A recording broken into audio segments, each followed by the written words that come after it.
नमस्कार दोस्तों, मैं Vijay Tiwari the book society में आपका स्वागत है। जहां हम आज के इस वीडियो के माध्यम से सब्जेक्ट कोड BHIC 102 के कुछ महत्वपूर्ण प्रश्नों की चर्चा आपके साथ करेंगे। जैसा कि आप सभी जानते हो कि सब्जेक्ट कोड BHIC 102 जो है उस किताब का नाम है प्राचीन विश्व की सामाजिक संरचना और सांस्कृतिक पैटर्न। इस वीडियो में टोटल हम 4 क्वेश्चनों को आपके साथ डिस्कस करेंगे। जहां पहला क्वेश्चन मध्य पाषाण संस्कृति के ऊपर होगा, दूसरा क्वेश्चन कांस्ययुगीन संस्कृति के ऊपर होगा, तीसरा क्वेश्चन मिस्र की सभ्यता के ऊपर होगा और चौथा क्वेश्चन यूनानी सभ्यता के ऊपर होगा। तो ये 4 क्वेश्चन हम इस वीडियो में आपके साथ डिस्कस करेंगे। अगर आपको क्वेश्चन आंसर अच्छे से समझ में आएंगे तो आप कमेंट बॉक्स में कमेंट करना, तो इसके बाद के और जो क्वेश्चन है वो भी हम यहाँ पर अपलोड करेंगे। तो पहला क्वेश्चन की अगर हम बात करें तो पहला क्वेश्चन है मध्य पाषाण संस्कृति की व्याख्या कीजिए तथा इसके महत्व की चर्चा कीजिए। तो सबसे पहले आप मध्य पाषाण संस्कृति का एक इंट्रो दोगे, जिसमें आप बताओगे कि भाई जो मध्य पाषाण काल की संस्कृति है ये पुरा पाषाण काल और नव पाषाण काल के बीच का समय है। तो मध्य पाषाण काल जो है वो पुरा पाषाण काल और नव पाषाण काल के बीच का समय है, यानी कि जहाँ से पुरा पाषाण काल खत्म होता है वहाँ से मध्य पाषाण शुरू होता है और उसके बाद नव पाषाण काल शुरू होता है। जो इसका टाइम पीरियड है वो 12,000 ईसा पूर्व से 8,000 ईसा पूर्व के बीच में है। तो सबसे पहले आप बताओगे भाई पुरा पाषाण युग के समाप्त होने के बाद नव पाषाण युग की बात हुई, लेकिन इन दोनों के बीच का एक टाइम पीरियड है जिसे हम मध्य पाषाण कहते हैं और ये 12,000 ईसा पूर्व से लगभग 8,000 ईसा पूर्व था। इस युग में पूरी की पूरी ह्यूमन सोसाइटी में बहुत सारे चेंजेस आए, यानी कि मानव समाज में बहुत सारे बदलाव आए। जैसे कि मनुष्य जो हथियारों का प्रयोग करता था अब उस हथियारों के प्रयोग में बदलाव आए, हथियारों में बदलाव आए। इसके अलावा भोजन संग्रहण में जो है, यानी कि जो वो घूम घूम कर पहले भोजन करता था, खाना बदोश जीवन व्यतीत करता था, उसमें बदलाव आया। थोड़ा बहुत धीरे धीरे करके कृषि के बारे में सीख गया इंसान और इन्वायरमेंट के साथ एडजस्टमेंट करना भी सीख गया था इस टाइम पीरियड में। अब हम बात करते हैं मध्य पाषाण युग की विशेषताओं के बारे में। तो अब तक की बात सिर्फ इतनी सी है, जहाँ से पूरा पाषाण युग खत्म होता है वहाँ से मध्य पाषाण शुरू होता है। दूसरी बात है इसका टाइम पीरियड है 12,000 ईसा पूर्व से 8,000 ईसा पूर्व। तीसरी बात यह है कि इस दौरान मानव समाज में ह्यूमन सोसाइटी में बहुत सारे चेंजेस आए। जैसे कि मनुष्य ने जो हथियारों के रूप में यूज़ करता था पहले, उस हथियारों में थोड़े से चेंजेस आए हैं। भोजन संग्रहण करने के तरीके में बदलाव आए हैं। पर्यावरण के साथ एडजस्ट करना सीखा है यहाँ पर। कृषि शुरुआत हुई है इस दौरान और मानव ने बसना शुरू किया, यानी कि पहले जो खाना बदोश व्यक्ति था एक स्थान से दूसरे स्थान पर घूमता फिरता रहता था, अब वो एक जगह टिक कर रहने लगा। तो सबसे पहले मध्य पाषाण युग की जो विशेषताएं हैं वो ये हैं कि मध्य पाषाण उपकरण, यानी कि इंसान इस दौरान कौन कौन से हथियारों का प्रयोग करता था। तो अगर आप मध्य पाषाण युग की सबसे बड़ी विशेषता की बात करोगे तो ये है कि इस दौरान मनुष्य छोटे और तेज पत्थर के औजारों का प्रयोग करता था, जिन्हें माइक्रोलिथ्स कहते थे। ये उपकरण बहुत ही छोटे होते थे और इन्हें बहुत ही उन्नत तरीके से बनाया गया था। ये धनुष, तीर और अन्य हथियारों पर लगाकर इनका प्रयोग वो करते थे। तो इसकी सबसे बड़ी विशेषता क्या है कि ये भाई तेज पत्थर के उपकरणों का प्रयोग करते थे, जिन्हें माइक्रोलिथ्स कहते थे। ये बहुत ही छोटे छोटे होते थे और इसे बहुत ही अच्छे से धनुष, तीर या अन्य हथियारों पर लगाया जाता था। ये जो औजार थे, अगर आप इनकी आकृति की बात करोगे तो ज्योमेट्री की आकृति से ये संबंधित है, यानी कि ज्यामितीय रूपों में बनाए जाते थे। जैसे ट्रायंगल टाइप से थे, त्रिकोणीय, विषम बाहु आकार के थे या चंद्राकार के थे। बहुत सारे अलग अलग रूपों में इन पत्थरों को बनाया जाता था। तो ये क्या करते थे, पत्थरों को ऊपर से घिस घिस कर जो उसके ऊपर के जो ब्लेड्स होते थे उसे हथियारों के रूप में यूज़ करते थे। मध्य पाषाण युग की दूसरी विशेषता ये है कि मनुष्य भोजन संग्रहण और शिकार करता था, उसमें भी बदलाव आया। इस युग में देखो, भोजन संग्रहण का मतलब होता है खाने पीने की वस्तुओं के लिए एक स्थान से दूसरे स्थान पर घूमना और उन्हें इकट्ठा करना। तो इस युग में मानव ने भोजन संग्रहण में विविधता करी, यानी कि वो बहुत सारी चीज़ों में अब क्या हो चुका था, निर्भर हो चुका था। पहले वो कुछ ही चीज़ों पर निर्भर था, अब वो बहुत सारी चीज़ों का उसने खाना पीना शुरू कर दिया था। अब वो सिर्फ शिकार नहीं करता था बल्कि मछली भी पकड़ता था, वनस्पतियों को भी इकट्ठा करता था। शिकार के तरीके में भी बदलाव आए। छोटे छोटे पशुओं को आसानी से ये लोग पकड़ लेते थे इस दौरान। गुफाओं में बहुत सारे चित्रकारी मिली हैं, जिससे हमें ये पता चलता है कि मध्य पाषाण काल के जो लोग थे वो गुफाओं में रहते थे, वहाँ चित्रकारी करते थे। मुख्य रूप से इन्हें जो चीज़ का भी शिकार करना होता था ये उस जानवरों की वहाँ पर आकृति बना देते थे और डेली रूटीन से रिलेटेड जो भी चीज़ें होती थी ये वहाँ पर चित्रकारी के रूप में प्रस्तुत करते थे, जिसमें जानवर के चित्र मिले हैं हमें, मानव आकृतियों के चित्र मिले हैं, प्रकृति से जुड़े दृश्य हमें बहुत सारे मिले हैं। आप चाहो तो किताब में जब आप पढ़ोगे तो आपको वहाँ पर मध्य एशिया के कुछ क्षेत्र, ब्रिटेन के कुछ क्षेत्र और साथ ही साथ यूरोप के अन्य क्षेत्रों के जो कुछ क्षेत्र हैं उनके नाम लिखे गए हैं, जहाँ पर बहुत सारी गुफाएं मिली हैं और उनसे ये चित्र मिले हैं। आवास और पर्यावरण के अनुकूल मनुष्य ने इस दौरान स्थायी और अस्थायी दोनों प्रकार से निवास करने शुरू कर दिए, यानी कि उससे पहले इंसान देखो खाना बदोश था, खाने और चारे की तलाश में एक जगह से दूसरी जगह पर घूमता रहता था। अब यहाँ पर मनुष्य ने स्थायी और अस्थायी दोनों प्रकार के घरों का निर्माण कर लिया। अस्थायी का मतलब यह है कि उसने घास फूस की झोपड़ियाँ बना ली, ठीक है, गुफाओं में रहने लगा। स्थायी का मतलब यह है कि जहाँ पर कृषि की शुरुआत हुई होगी वहाँ पर परमानेंट इंसान रहना ही शुरू कर दिया होगा। सबसे पहले इंसान जो बसा वो नदियों के किनारे बसा, क्योंकि नदियों से जो उपजाऊ मिट्टी मिलती थी उससे खेती बाड़ी होती थी और जो पानी मिल जाता था पीने के लिए। जंगलों और पहाड़ों पर ये लोग रहते थे क्योंकि यहाँ पर बहुत सारे रिसोर्सेज होते थे। मध्य पाषाण संस्कृति का महत्व यह है कि इस दौरान तकनीकी का विकास हुआ, टेक्नोलॉजी का विकास हुआ। माइक्रोलिथ्स जो अभी हमने पढ़े छोटे छोटे उपकरण हैं, इन्होंने शिकार करने के तरीके में पूरी तरीके से चेंज ला दिया। इसने मानव जीवन को बहुत सुरक्षित बना दिया और बहुत ही ज़्यादा सुविधाजनक हो गया, यानी कि जहाँ इंसान जो पहले बहुत सारी समस्याओं से ग्रसित था वो समस्याएं थोड़ी कम हुई इस दौरान। दूसरी बात यह है कि जीवन में डाइवर्सिटी बहुत आ गई, विविधता बहुत आ गई। पहले इंसान एक ही तरीके से जीवन जीता था पूरा पाषाण काल में, लेकिन इस दौरान मनुष्य ने अलग अलग संसाधनों का प्रयोग किया और अपने जीवन जीने के तरीकों को मजबूत बनाया। मछली पकड़नी शुरू कर दी, छोटे पशुओं का शिकार करना शुरू कर दिया, जंगली फल फूलों का उपयोग करना शुरू कर दिया। सबसे बड़ी बात थी कि मध्य पाषाण काल में ही सामाजिक संगठन, सोशल ऑर्गेनाइजेशन की नींव भी रखी गई और आगे चलकर आज जैसा जो है जटिल समाज बन चुका है। इस दौरान जो गुफाओं में चित्र मिले हैं, इससे हमें उस समय की कला और संस्कृति के बारे में पता चलता है, मनुष्य की भावनाओं के बारे में पता चलता है, विचारों के बारे में पता चलता है, वो समाज को क्या संदेश देना चाहते थे ये पता चलता है। और सबसे बड़ी बात यह है, नव पाषाण काल के लिए उन्होंने आधार प्रस्तुत किया है। निष्कर्ष ये निकलता है कि जब भी आप मध्य पाषाण संस्कृति पढ़ोगे तो ये मानव सभ्यता के महत्वपूर्ण चरणों में से एक है। ये युग ये बताता है कि मनुष्य ने किस प्रकार से प्रकृति के साथ संबंधों को स्थापित किया, अपना तकनीकी विकास किया और धीरे धीरे करके समाज का और संस्कृति का भी विकास किया। अपने उपकरणों से, अपनी कलाओं से, अपनी जीवन शैली के माध्यम से इस दौरान बहुत सारे परिवर्तन आए हैं और भविष्य को प्रभावित किया है। तो अगर मध्य पाषाण काल आया तो मैं मान के चल रहा हूँ आप ये क्वेश्चन का आंसर कर दोगे। 400 से 500 वर्डों के बीच में आपको आंसर लिखना है, यानी कि लगभग 4 से 4.5 पेज आपको आंसर लिखने हैं। तो यहाँ पर हमने मेन पॉइंट्स आपको बता दिए हैं। आप इनके फ्लो चार्ट भी बना सकते हो, जैसे जितनी भी हेडिंग है आप उस हेडिंग को क्या कर सकते हो, ऐसे एक लाइन में खींच के ऐसे करके 4-5 उसके ऐसे पार्ट्स बना सकते हो। तो इससे क्या होगा, आपकी जो सीट है वो थोड़ी सी अट्रैक्टिव भी लगेगी और प्रॉपर वे में एग्जामिनर समझ जाएगा कि आप क्या बताना चाहते हो, फिर उस चीज़ को डिस्क्राइब कर देना। एग्जाम्पल्स और देखने अगर आपको वर्ड पावर और ग्रो करनी है तो चैप्टर नंबर 3 में और भी ज़्यादा पढ़ सकते हो। मैंने यहाँ पर प्रॉपर आंसर की बात सिर्फ की है। अगला क्वेश्चन है हमारा कि कांस्य युगीन सभ्यताओं की प्रमुख विशेषताओं का वर्णन करो। तो यूनिट नंबर 3 जो है वो पूरी कांस्य युगीन सभ्यता है और चैप्टर नंबर 7 जो है उसकी विशेषताओं के बारे में बता रहा है। तो चैप्टर नंबर 7 में आप जाके मेन हेडिंग पढ़ सकते हो, बाकी यहाँ पर मैंने प्रॉपर आंसर तैयार कर रखा है। तो कांस्य युग जिसे ब्रॉन्ज युग कहते हैं, इस दौरान इंसान क्या करता था, तांबे को टीन में मिलाकर कांस्य को तैयार करता था। यानी कि जब भी आप कांस्य युगीन सभ्यता की बात करोगे तो कांस्य का मतलब क्या होता है, कांस्य को इंग्लिश में बोलते हैं ब्रॉन्ज, और ये तांबे में टीन मिलाकर तैयार किया जाता है। इस समय की जो शुरुआत है वो 3300 ईसा पूर्व यानी कि आज से लगभग 5000 साल पहले शुरू मानी जाती है और ये जब तक चलती रहेगी जब तक लोह युग नहीं आएगा। क्योंकि आपको पता है लोह युग कब आया था, सन 1000 BCE में, यानी कि 1000 ईसा पूर्व हमें लोहे का प्रयोग पता चला। उससे पहले हमें लोहे के प्रयोग के बारे में नहीं पता था। आप सभी को पता है सबसे पहले इंसान ने पत्थरों के औजारों का प्रयोग शुरू किया, फिर धीरे धीरे करके तांबे का प्रयोग शुरू किया, फिर तांबे में टीन मिलाकर उसने ब्रॉन्ज की शुरुआत करी। तो जब हम कांस्य युग की बात करते हैं तो सबसे पहली बात तो आपको ये पता चलेगा कांसा कैसे बनाया जाता है, तांबे में टीन को मिलाकर। दूसरी बात यह है इसका जो टाइम पीरियड है आज से 3300 ईसा पूर्व है, यानी कि लगभग 5000 साल पहले का इतिहास है ये। ठीक है, ये लोहे के युग तक चलेगा, यानी कि 1000 BCE तक चलेगा, मतलब 2000 साल तक लगभग चलेगा। तांबे से टीन को मिलाकर कांस्य धातु का निर्माण होगा। अब इससे क्या होगा, औजारों की क्वालिटी बढ़ जाएगी, हथियारों की क्वालिटी बढ़ जाएगी और समाज में क्रांति आ जाएगी। क्योंकि जहाँ पहले इंसान पत्थरों के औजारों का प्रयोग कर रहा था अब वो धातु के औजारों का प्रयोग करेगा। इस युग में बहुत सारी सभ्यताएं फलेंगी फूलेंगी। जैसे आपने मेसोपोटामिया की सभ्यता के बारे में सुना होगा, जिसे आज इराक के नाम से जानते हैं।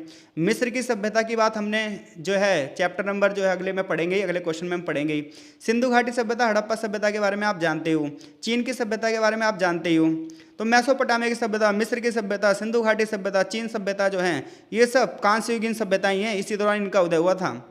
इस युग में तकनीकी परिवर्तन हुए, सामाजिक परिवर्तन हुए, आर्थिक दृष्टि से परिवर्तन हुए, व्यापार शुरू हुआ, कृषि में नई नई तरीके शुरू हुए। इस दौरान मुख्य विशेषताएं क्या थी ये सुन लो। सबसे पहली बात तो यह कि धातु विज्ञान में प्रगति हुई, यानी कि इंसान को धातु गलाना आ गया। क्योंकि आप तांबे को टीन में मिलाकर कांस्य तैयार कर रहे हो। तो सबसे बड़ी कांस्य युगीन की विशेषता क्या है कि कांस्य धातु का आविष्कार इस युग की सबसे बड़ी उपलब्धि है। इससे बड़े पैमाने पर कृषि के लिए उपकरण बने, हथियार बने, नई नई चीज़ें बननी शुरू हुई, शिल्प शुरू हुआ। अब देखो सामान बनेगा तो फिर व्यापार को ही बढ़ावा मिलेगा, अर्थव्यवस्था ही मजबूत होगी। लेकिन इसकी आलोचना भी की जाती है कि कांस्य निर्माण की जो प्रक्रिया थी वो बहुत कठिन थी और कुछ ही वर्गों तक थी, जिससे समाज में असमानता को बढ़ावा मिला। कुछ लोग संपन्न हो गए और कुछ लोग समाज में पीछे हो गए। तो इस युग की सबसे बड़ी विशेषता यह है कि धातुओं का निर्माण शुरू हुआ। जिन लोगों को धातु का निर्माण करना आता था उन्होंने अपने व्यापार धंधे स्थापित कर लिए। शिल्प कलाओं का विकास हुआ और दूर के क्षेत्रों से व्यापार करना भी शुरू हो गया। बड़े पैमाने पर कृषि उपकरण बने और हथियार भी बने। लेकिन जब वो आपको क्रिटिसाइज करने के लिए बोलेगा, आलोचना करने के लिए बोलेगा, तभी आप आलोचना करोगे। और आलोचना में ये बताओगे कांस्य निर्माण ये अच्छी बात है, लेकिन ये तकनीकी कुछ ही वर्गों तक थी, कुछ ही लोगों को ही थी, जिससे समाज में असमानता फैली। इस युग की सबसे बड़ी विशेषता यह है कि नगरों का उदय हुआ, यानी कि ग्रामीण अर्थव्यवस्था से नगरीय अर्थव्यवस्था में जो है आप ट्रांजिशन देख सकते हो। तो कांस्य युग में नगरों का विकास हुआ और आपको पता है दुनिया की सबसे पुरानी जो नगरीय सभ्यता है वो हड़प्पा सभ्यता है और जिसका सबसे बड़ा नगर था मोहनजोदड़ो। इसी प्रकार से मेसोपोटामिया में उर नगर, मारी नगर के बारे में आप पढ़ सकते हो। इसी प्रकार से थेप्स और एंथेस की सभ्यता जब आप पढ़ोगे तो वहाँ पर नालियाँ जो हैं वो बहुत ही एक ग्रिड पैटर्न से बनी होंगी, जैसा आज के टाइम पे आप देखते हो। सड़कें बहुत ही उच्च क्वालिटी की होंगी और भवन भी जो है वो एक प्लानिंग से बने होंगे, जिससे पता चलता है कि कांस्य युग में जो वास्तुकला थी वो बड़ी ज़बरदस्त थी। घरों को बहुत अच्छे तरीके से बनाया जाता था, नालियों और सड़कों को एक दूसरे से काटा जाता था।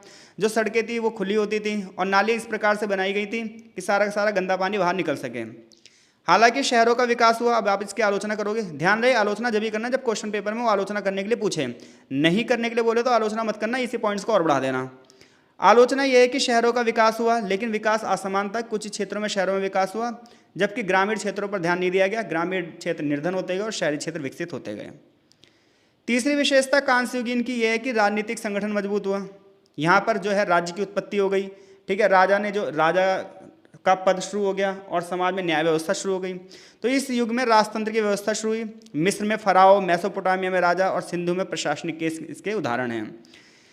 लेकिन यहाँ पर लोगों को राजनीतिक अधिकार नहीं मिले, ये इसकी आलोचना है। धर्म और संस्कृति की बात करोगे तो कांस्य युग में विभिन्न धार्मिक विश्वासों पर इंसान विश्वास करता था, देवताओं पर विश्वास करता था, प्रकृति पर विश्वास करता था। विभिन्न प्रकार के धार्मिक अनुष्ठान होते थे, जैसे मिस्र में जो पिरामिड मिले हैं, सिंधु में जो पूजा स्थल मिले हैं। इससे पता चलता है कि वहाँ के लोग जो है उस समय पर भी धर्म और संस्कृति को फॉलो करते थे, लेकिन कुछ ही वर्गों को इसमें विशेषता थी। लेखन और शिक्षा की बात करेंगे तो इस युग में लेखन की शुरुआत हुई। मेसोपोटामिया का इतिहास जब पढ़ोगे तो मेसोपोटामिया में कीलाकार अक्षर के प्रयोग किया गया। हड़प्पा सभ्यता के भी लोग लिखना जानते थे, लेकिन हम उसे नहीं पढ़ पाए हैं आज तक, क्योंकि बहुत ही जटिल तरीके से वो लिखा गया है। तो लेखन की शुरुआत हुई, कीला अक्षर लिपि, चित्रलिपि की शुरुआत हुई। प्रशासन, व्यापार और संस्कृति के बारे में हम इससे पता चलता है। मेसोपोटामिया में बहुत सारी जो है मिट्टी की पट्टिकाएँ मिली हैं। तो इन मिट्टी की पट्टिकाओं पर लिखा जाता था, जिसमें पहले मिट्टी को गूंथा जाता था, फिर उसे सूखने से पहले उस पर लिख दिया जाता था। उसमें बहुत व्यापार, विधि, नियम ये सारे लिखे हुए हैं। हड़प्पा में ऐसे ही बहुत सारे अभिलेख मिले हैं। चीनी सभ्यता में बहुत सारे लेख मिले हैं। मिस्र में पेपराइस के पत्ते मिले हैं। तो इन सबसे पता चलता है कि भाई उस समय लेखन और शिक्षा का महत्व था। फिर व्यापार और आर्थिक विकास के बारे में बताओगे कि इस दौरान लंबी दूरी के व्यापार होते थे। मिस्र और सिंधु घाटी के बीच में व्यापार होता था। समुद्री मार्गों का उपयोग बहुत ज़्यादा बढ़ा। मेसोपोटामिया और हड़प्पा सभ्यता के लोग आपस में व्यापार करते थे। बड़े पैमाने पर तांबे की वस्तुएं एक स्थान से दूसरे स्थान पर भेजी जाती थी, बहुमूल्य वस्तुएं भेजी जाती थी, लग्जरी चीज़ें एक स्थान से दूसरे स्थान पर भेजी जाती थी। लेकिन ये व्यापार उच्च वर्गों में होता था। फिर से मैं बार बार बता रहा हूँ आपको, आलोचना जब ही लिखना जब पेपर में पूछे, अदरवाइज इन पॉइंट्स को और ज़्यादा डिस्क्राइब कर देना। मैंने यहाँ पर बस शॉर्ट नोट्स के हिसाब से तैयार किए हैं, लेकिन मैं आपको पूरा आंसर समझा रहा हूँ। निष्कर्ष ये निकलता है कि कांस्य युगीन जो सभ्यताएं हैं वो मानव विकास की दिशा में एक महत्वपूर्ण कदम निभाती हैं। यहाँ पर नगरों का विकास हुआ, धातु विज्ञान का विकास हुआ, लेखन कला का विकास हुआ और आधुनिक सभ्यता की यहाँ पर नींव पड़ी। लेकिन देखा जाए तो समाज में असमानताएं बढ़ी, समाज में शोषण भी बढ़ा, अंधविश्वास भी बढ़ा। इस युग ने सभ्यता को तो बढ़ावा दिया, लेकिन सभी लोगों के लिए समान नहीं रही। कुछ लोगों को इसका ज़्यादा फायदा मिला, जबकि कुछ लोगों को इसका फायदा नहीं मिला। तो कांस्य युगीन अगर सभ्यता के बारे में आएगा तो मैं आशा करता हूं कि आप इस क्वेश्चन का आंसर बहुत अच्छे से कर दोगे। मोस्ट इंपोर्टेंट क्वेश्चनों में से एक, मिस्र की सभ्यता पर लेख लिखिए। तो मिस्र की, इसके अलावा आप भाई चीन की शांग सभ्यता जरूर पढ़ लेना, क्योंकि मिस्र की सभ्यता लगातार पेपरों में आ रही है। तो ऐसा लग रहा है कि इस बार शांग की सभ्यता आनी चाहिए चीन की। फिर भी हम पहले मिस्र की सभ्यता पढ़ लेते हैं, फिर चीन की शांग सभ्यता पर हम देखेंगे नेक्स्ट वीडियो में। मिस्र की सभ्यता की आप बात करोगे तो मिस्र को आप पता ही है इजिप्ट बोलते हैं, ठीक है, और ये नील नदी के किनारे बसा हुआ क्षेत्र है। इसे नील नदी का उपहार भी कहते हैं। और मिस्र के बड़े बड़े पिरामिडों, जब मिस्र की बात आती है तो मिस्र के जो बड़े बड़े पिरामिड मिले हैं उनसे हम मिस्र को जानते हैं। तो जब भी आप मिस्र की सभ्यता की बात करोगे तो विश्व की सबसे पुरानी सभ्यताओं में से एक है, और इस सभ्यता को नील नदी का उपहार कहते हैं क्योंकि ये नील नदी के किनारे थी। और इसका भी टाइम पीरियड आज से लगभग 5000 साल पहले यानी कि 3100 BCE के आसपास है। यहाँ पर बड़े बड़े पिरामिड मिले हैं, मंदिर मिले हैं, कला विज्ञान की चीज़ें मिली हैं, जिससे हमें मिस्र की सभ्यता के बारे में पता चलता है। अब हम इसकी विशेषताओं की बात करते हैं। सबसे पहले मिस्र की ज्योग्राफी की बात करते हैं। तो मिस्र जो है वो नील नदी के किनारे बसा था। ऐसे में मिस्र की सभ्यता का जो बेस थी वो नील नदी थी, जिसकी वजह से नील नदी में जो पानी था उसकी वजह से यहाँ पर जो उपजाऊ मिट्टी थी और कृषि कार्य भी बहुत अच्छे से होते थे और सिंचाई का साधन भी था। तो इससे आप प्राचीन जितनी भी सभ्यताएं पढ़ोगे वो किसी न किसी नदी के किनारे ही विकसित हुई हैं। आप मेसोपोटामिया की सभ्यता पढ़ लो, दजला और फरात नदी के किनारे विकसित हुई है। आप हड़प्पा सभ्यता पढ़ लो, सिंधु और सरस्वती नदियों के आसपास ये विकसित हुई है। ऐसे ही आप मिस्र की सभ्यता पढ़ोगे तो नील नदी, क्योंकि प्राचीन काल में इंसान पूरी तरीके से एग्रीकल्चर पर डिपेंड था और खेती वही हो सकती थी जहाँ भूमि में उपजाऊपन था।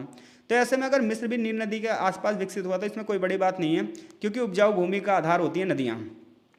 मिस्र के आसपास का इलाका जो है वो रेगिस्तान है, जो कि इसे बाहरी आक्रमणों से बचाता था। तो इस वजह से मिस्र जो है इसे प्राकृतिक सुरक्षा मिलती थी इसके रेगिस्तान की वजह से। राजनीतिक संरचना की बात करते हैं हम। मिस्र में राजनीतिक संरचना कैसी चलती थी? तो मिस्र में राजा को फराओ कहते थे। तो मिस्र की सभ्यता का केंद्र उसका राजा था। सारी की सारी मेन पावर राजा के पास थी, डिसीजन मेकिंग पावर सारी राजा के पास थी। राजा जिसे फराओ कहा जाता था। इसके अलावा मिस्र की एक खास बात थी, जो ये राजा होते थे ना, इन्हें ईश्वर का प्रतिनिधि माना जाता था। कि ये माना जाता था कि ईश्वर ने इन्हें समाज को चलाने के लिए भेजा है। तो यानी कि राजा को भगवान से जोड़ देते थे लोग। यहाँ पर जो पहला राजा था वो मैनेस था, इस राजवंश का पहला राजा था, ऐसा माना जाता है। केंद्रीय प्रशासन की बात करोगे, यानी कि शासन कैसे चलाया जाता था, तो जो फराओ यानी कि जो राजा था, इसने एक बहुत वेल सेटल्ड प्लान कर रखा था पूरे क्षेत्र को चलाने के लिए। उसने क्या कर रखा था, मिस्र को कानून व्यवस्था बनाए रखने के लिए, प्रशासन चलाने के लिए, समाज में शांति बनाए रखने के लिए छोटे छोटे गाँवों में और कस्बों में और शाही भूमियों में बांटा हुआ था। और हर क्षेत्र को नॉर्म्स के नाम से जानते थे, यानी कि हर क्षेत्र का एडमिनिस्ट्रेशन अलग तरीके से चलाया जाता था। यानी कि मान लो ये पूरा मिस्र है, तो इसे प्रशासन की सुविधा के लिए छोटे छोटे कस्बों में बांटा जाएगा, शाही भूमियों में बांटा जाएगा और गांव में बांटा जाएगा, और हर एक एरिया को चलाने के लिए कुछ अधिकारियों को रखा जाएगा। मिस्र में इन्हें नॉर्म्स कहते थे, नॉर्म्स। इन नॉर्म्स को जो शासन चलाते थे उन्हें नोमार्च कहते थे, हमारे यहाँ गवर्नर कहते हैं। तो ये जो इकाइयाँ थी, इन इकाइयों को क्या कहते थे, नॉर्म्स। इन इकाइयों को जो चलाता था बंदा वो कौन होता था, नोमार्च। अगर आप ऊपर के मिस्र की बात करोगे, यानी कि उत्तरी मिस्र की बात करोगे तो 22 नॉर्म्स थे, और निचले मिस्र में 19 नॉर्म्स थे। जैसे आज भारत में 28 राज्य हैं, 8 केंद्र शासित प्रदेश हैं, ऐसे मिस्र में नॉर्म्स बोलते हैं। ऊपरी मिस्र में 22 नॉर्म्स थे और निचली मिस्र में 19 नॉर्म्स थे। तो इस प्रकार से सत्ता का बंटवारा किया गया था ताकि उसे अच्छे से चलाया जा सके। शाही परिवार से, यानी कि राजा के परिवार से ही अधिकारियों को नियुक्त किया जाता था और इन्हें विशेष कार्यों के लिए सबसे योग्य माना जाता था। तो अगर आप मिस्र की सभ्यता के बारे में पढ़ रहे हो, सबसे पहली बात ये, राजा को क्या कह रहे हैं, फराओ। पूरे के पूरे क्षेत्र को चलाने के लिए उसे अलग अलग भागों में, गांव कस्बों में बांटा गया था, और उसके ऊपर एक अधिकारी की नियुक्ति की गई थी कि उस क्षेत्र को चलाएगा। सोसाइटी की बात करोगे तो सोसाइटी में वर्ग विभाजन था। सारे के सारे अधिकार जो थे राजा और उसके परिवार वालों के थे। साधारण जनता जो थी वो, उसकी स्थिति बड़ी बेकार थी। तो सबसे ऊपर जो था समाज में वो फराओ और उसका परिवार था। फिर पुजारी, अधिकारी और सेना आते थे। फिर व्यापारी और कारीगर आते थे, और सबसे नीचे थे किसान और दास। किसानों और दासों की स्थिति बड़ी बदतर थी इस दौरान। महिलाओं के अधिकारों की बात करोगे तो कुछ स्थान पर महिलाओं को अधिकार दिए गए थे। उन्हें संपत्ति का अधिकार दिया गया था, पूजा वगैरह में वो भाग ले सकती थी, लिखा पढ़ी भी कर सकती थी। मिस्र की जो अर्थव्यवस्था थी, अभी हमने बात ही कर ली, वो नील नदी के किनारे थी, तो कृषि पर ही डिपेंड होगी, सिंपल सी बात है। मुख्य फसलें गेहूँ, जौ, फल थी। सिंचाई प्रणाली बहुत अच्छी थी। व्यापार सोने, कांस्य, हाथी के दांत और लकड़ी का व्यापार करते थे नील नदी और मेडिटेरियन सी, यानी कि भूमध्य सागर के माध्यम से। श्रमिक वर्ग की बात करोगे तो मिस्र में अगर बड़े बड़े पिरामिड मिले हैं, बड़े बड़े क्षेत्र मिले हैं, तो किसी ने उन्हें बनाया भी होगा, जिससे पता चलता है कि यहाँ पे बहुत संगठित श्रमिक वर्ग था, मजदूर वर्ग था। लेकिन मजदूरों को सताया जाता था। इन्हें जो है सैलरी नहीं दी जाती थी, बल्कि इन्हें अनाज और जौ दे देते थे, यानी कि सिर्फ पेट भरने के लिए खाना दे देते थे। इसके अलावा जो कि वो जीवित रहने के लिए बस जरूरी था, इसके अलावा उन्हें कुछ भी जो सहूलियत नहीं दी जाती थी। धार्मिक मान्यताओं की बात करोगे तो मिस्र के लोग बहुत सारे देवी देवताओं की पूजा करते थे। जैसे रा, जो कि सूर्य देवता था, ऑसिरिस मृत्यु का देवता था, आइसिस प्रेम और जीवन की देवी थी। तो इस प्रकार से यहाँ के लोग विभिन्न देवी देवताओं की पूजा करते थे। विशाल पिरामिड मिले हैं, जिससे हमें ये पता चलता है ये लोग अंधविश्वासों में भी जो है विश्वास करते थे। पुनर्जन्म और मृत्यु पर सिद्धांत पर रखते थे कि मरने के बाद बंदे का पुनर्जन्म होगा, क्योंकि जो अंतिम संस्कार मिला है वहाँ से, उसमें बहुत सारी वस्तुओं को भी दफनाया गया है, जिससे पता चलता है कि व्यक्ति मरने के बाद इन वस्तुओं का प्रयोग करेगा। ऐसा इनकी मान्यताएं थीं। इसके अलावा जो पिरामिड थे इन्हीं की पूजा भी की जाती थी। कला और वास्तुकला की बात करोगे, अब बड़े बड़े पिरामिड मिले हैं, जैसे great pyramid of Giza. Giza का जो पिरामिड है, इससे पता चलता है कि मिस्र के लोगों को वास्तुकला का बहुत अच्छा ज्ञान था, स्थापत्य कला का बहुत बड़ा ज्ञान था, और जो फराव थे वो इन चीज़ों को संरक्षण भी देते थे। मिस्र के लोगों को मूर्तियाँ बनानी भी आती थी, वो देवताओं, राजाओं और जानवरों की छवियाँ बनाते थे। मिस्र में जो लिखते थे वो लोग चित्रलिपि में लिखते थे, और लिखावट का जो प्रयोग है वो धर्म के क्षेत्र में और प्रशासन के क्षेत्र में किया जाता था। मिस्र वालों की अगर आप बात करोगे, जो पिरामिड मिले हैं, जिससे पता चलता है कि उन्हें गणित का ज्ञान था और अंक गणित में उन्होंने उन्नति करी है। चिकित्सा के क्षेत्र में शरीर रचना और औषधि विज्ञान में उन्हें प्रभावी ज्ञान था। मिस्र का जो साहित्य है, मिस्र में की जो किताबें वो धार्मिक ग्रंथों पर आधारित हैं, जैसे हमारे यहाँ भी धार्मिक ग्रंथ हैं, वेद हैं, पुराण हैं, तो ऐसे ही मिस्र के भी साहित्य धार्मिक ग्रंथों पर आधारित हैं। मृतकों की पुस्तक बुक ऑफ द डेड उनकी मृत्यु और पुनर्जन्म की मान्यताओं को दर्शाती है कि व्यक्ति मरने के बाद दोबारा जन्म लेता होगा। कहानियाँ लिखी गई हैं, गद्य लिखे गए हैं, सुनहुए की कहानी बहुत फेमस है वहाँ की। संगीत और नृत्य की बात करोगे तो सामाजिक जीवन का बहुत बड़ा हिस्सा था। मिस्र की सभ्यता में संगठित सेना भी थी जो उन्हें सुरक्षा देती थी और विदेशी आक्रमणों को रोकती थी। कांस्य युग की सभ्यता है तो हथियारों का प्रयोग भी जो है वो कांस्य से ही होगा, क्योंकि लोहे का प्रयोग यहाँ पर नहीं शुरू हुआ था। सैन्य अभियान में जो भी चीज़ें जीती जाती थी वो मंदिरों में चढ़ाई जाती थी और मंदिरों की दीवारों पर और पिरामिड की दीवारों पर उन्हें दर्शाया जाता था। पुराने राजवंशों ने पिरामिड का निर्माण करवाया है, मध्य राज्यवंशों ने कला, साहित्य और व्यापार में उन्नति करी है, और नए साम्राज्यों ने दूसरे दूसरे क्षेत्रों से अपने संबंध स्थापित किए हैं, दक्षिण में नूबिया तक। आगे अगर आपको आलोचना करने के पूछे तो बता देना, यहाँ के लोग धर्म का दबदबा था, समाज में असमानता थी, मुख्य रूप से नील नदी पर ही निर्भर थे। तो ऐसे में जब उसमें बाढ़ आता था या पानी की कमी हो जाती थी तो पूरा का पूरा क्षेत्र बदल जाता था। समाज में संघर्ष चलते थे, लड़ाई झगड़े होते रहते थे। निष्कर्ष ये निकलता है कि मिस्र की सभ्यता मानव इतिहास की सबसे प्रमुख और प्रभावशाली सभ्यताओं में से एक है। इसकी वास्तुकला सबसे उन्नत है, धार्मिक मान्यताएं हैं, वैज्ञानिक उपलब्धियां ऐसी हैं जिसकी तुलना किसी और से नहीं की जा सकती। लेकिन समाज में संघर्ष भी है और समाज की कुछ कमियां भी हैं। आलोचना फिर से जब ही करोगे जब वो आपसे पूछेगा, विशेषताएं बोलेगा तो सिर्फ आप विशेषताएं बता देना। अब हम इस वीडियो के लास्ट क्वेश्चन की ओर बढ़ रहे हैं। क्वेश्चन है, ग्रीक राजनीतिक व्यवस्था पर लेख लिखिए। ग्रीक जिसे यूनान कहते हैं, तो ग्रीक राजनीतिक व्यवस्था की बात करोगे तो आपने अगर एरिस्टोटल के बारे में पढ़ा हो, प्लेटो के बारे में पढ़ा हो या सुकरात के बारे में पढ़ा हो, तो इनकी जो किताबें हैं इससे हमें ग्रीक सभ्यता के बारे में बहुत सारी चीज़ें पता चलती हैं। ये ग्रीक सभ्यता के हिस्टोरिकल सोर्स हैं, ऐतिहासिक स्रोत हैं। ग्रीक अगर राजनीतिक व्यवस्था को आप पढ़ोगे तो पता चलेगा ग्रीक जो क्षेत्र था वो छोटे छोटे नगरों में बटा हुआ था। यानी कि अगर मान लो ये पूरा यूनान है तो ये छोटे छोटे नगरों में बटा हुआ था, नगर राज्य वाली व्यवस्था थी। तो ग्रीक की राजनीतिक व्यवस्था छोटे छोटे नगरों में बटी हुई थी जिन्हें राज्य यानी कि पॉलिस कहा जाता था। जैसे एंथेस, स्पार्टा, कोरे, थेब्स, ये कुछ इसके प्रमुख जगह थी। हर क्षेत्र की अपनी अलग सरकार होती थी। जैसे मान लो ग्रीक है ना, इसके बहुत छोटे छोटे क्षेत्र बचे हैं, तो एंथेस की अलग सरकार होगी, अलग सेना होगी, अलग कानून होंगे। स्पार्टा की अलग सरकार होगी, अलग सेना होगी, अलग कानून होंगे। तो ऐसे अलग अलग क्षेत्रों की अलग अलग सरकार, कानून और सेना होंगी। और सबसे बड़ी बात यह है कि आपस में लड़ते भी रहेंगे और इस लड़ाई का प्रभाव सबसे ज़्यादा पड़ेगा प्लेटो पर। इसलिए प्लेटो सोचेगा एक आदर्श राज्य कैसा हो, एक मजबूत देश कैसा हो, और फिर प्लेटो इस चीज़ के बारे में अपनी किताब द रिपब्लिक में बताएगा। तो सबसे पहली बात यह है कि ग्रीक अगर आप राजनीतिक व्यवस्था की बात करोगे, यूनानी राजनीतिक व्यवस्था की बात करोगे, तो पूरे के पूरे ग्रीक को छोटे छोटे राज्यों में बांटा गया था, नगर राज्य में, जिन्हें पॉलिस कहा जाता था। ठीक है, हर राज्य की अपनी सेना होती थी, अपनी सरकार होती थी, अपने कानून होते थे और अपने तरीके से चलाया जाता था, और ये आपस में लड़ते भी रहते थे। जैसे एंथेस और स्पार्टा की लड़ाई तो भाई बहुत होती थी दबाकर। यहाँ पर डायरेक्ट डेमोक्रेसी थी। तो देखो दो प्रकार की डेमोक्रेसी होती है, एक डायरेक्ट डेमोक्रेसी और एक इनडायरेक्ट। जैसे भारत में इनडायरेक्ट है, जब तो डायरेक्ट डेमोक्रेसी फिर क्या होती है, जब भारत में इनडायरेक्ट है तो भाई डायरेक्ट डेमोक्रेसी वो होती है जहाँ पर सारे लोग एक जगह इकट्ठे हों और जो भी निर्णय लेने हों सारे लोग मिलकर निर्णय लें। तो ये जब भी हो सकता है जब जनसंख्या बहुत कम हो। अब भारत की जनसंख्या इतनी सारी है, आज के देश में किसी भी देश में ना डायरेक्ट डेमोक्रेसी हो नहीं सकती क्योंकि जनसंख्या बहुत ज़्यादा है हर देश में।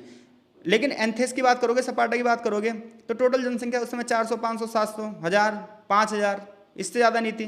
तो ऐसे में सारे लोग एक जगह इकट्ठे हो सकते थे। जैसे गांव में पंचायत है तो वो सारे लोग एक जगह इकट्ठे हो सकते हैं और वहाँ पर सारे डिसीजन लिए जा सकते हैं। तो जहाँ पर सारे लोग इकट्ठे हों, सारे डिसीजन सबसे पूछ के लिए जाएं, तो उसे बोलेंगे हम डायरेक्ट डेमोक्रेसी। तो एंथेस की सबसे बड़ी विशेषता ये थी कि यहाँ पर डायरेक्ट डेमोक्रेसी थी, प्रत्यक्ष लोकतंत्र था। नागरिक सीधे सरकार के निर्णयों में भाग लेते थे और जब सरकार सही से काम नहीं करती थी तो उसे हटा भी देते थे। विधायिका, कार्यपालिका, न्यायपालिका सब लोग में आम लोगों की जो है भागीदारी होती थी। तो अगर सबसे प्राचीन लोकतंत्र आप देखोगे तो एंथेस में ही पाया जाता है। नागरिकता की बात करोगे तो एथेंस में केवल पुरुषों को, वयस्क को और जन्मजात एथेनियन लोगों को ही नागरिकता के अधिकार प्राप्त थे, बाकी सबको दास बनाकर रखा जाता था। नागरिकों को शासन, न्याय और नीति में भाग लेने का अधिकार था, बाकी लोगों को अधिकार नहीं था। महिलाओं को इसमें कोई अधिकार नहीं थे। सबसे बड़ी बात यह थी कि यहाँ पर जनसभाएं होती थी। जनसभाओं जो थी ये कानून बनाते थे और युद्ध और शांति पर निर्णय लेते थे। परिषद बनाई गई थी, 500 सदस्यों की एक काउंसिल थी जो कि निर्णय लागू करती थी एस्लेसिया के, सरकारी कामकाज देखती थी और जो भी सरकार के एजेंडा है उसे तय करती थी। बड़ी संख्या में न्यायालय स्थापित किए गए थे जहां विवादों का निपटारा किया जाता था। चुनाव और लॉटरी प्रणाली भी थी। कई सरकारी पदों की नियुक्ति लॉटरी के आधार पर होती थी। लॉटरी के आधार का मतलब यह है कि बहुत सारे लोगों के नाम रख दिए जाते थे लिख के, और फिर जो नाम जिसके हाथ में आता था उसी बंदे को अधिकारी बना देते थे। इसे लॉटरी विधि कहते हैं। स्वतंत्रता और भागीदारी पर बल था। यहाँ पर व्यक्ति की स्वतंत्रता पर बहुत ज़्यादा ध्यान दिया गया था। यहाँ पर जीवन में स्वतंत्रता की सबसे ज़्यादा भागीदारी थी। लोगों को राजनीतिक शिक्षा दी जाती थी और यहीं से बड़े बड़े जो हैं फिलोसफर्स निकले हैं, आपको पता ही है। प्लेटो, एरिस्टोटल जैसे जो लोग हैं वहीं से निकले हैं। ये विशेषताएं ग्रीक राजनीतिक व्यवस्था को आदित्य बनाती हैं, ऐतिहासिक रूप से महत्वपूर्ण बनाती हैं, जिन्होंने आगे चलकर लोकतंत्र के मूल्यों को जन्म दिया। जब भी आप डेमोक्रेसी की बात पढ़ते हो, स्वतंत्रता समानता की बात पढ़ते हो, तो उसकी जो शुरुआत है वो यूनान से ही होती है। तो देखो, ग्रीक सभ्यता से दो टाइप के क्वेश्चन आते हैं। एक तो राजनीतिक व्यवस्था आ सकता है, एक क्वेश्चन आ सकता है चैप्टर नंबर 15 से कि ग्रीक की कल्चर के बारे में बताओ। तो ये दो क्वेश्चन अलग से और पढ़ लेना आप। चीन की एक तो शांग व्यवस्था पढ़ लेना और एक यूनान की सांस्कृतिक परंपराएं पढ़ लेना। तो दो क्वेश्चन वो और ये 4 क्वेश्चन ये। इन 6 क्वेश्चन में से मेरे हिसाब से 3 से 4 क्वेश्चन आपके फंस जाने चाहिए पेपर में। बाकी पेपर के लिए आपको गुड लक। मिलते हैं आपसे नेक्स्ट वीडियो में।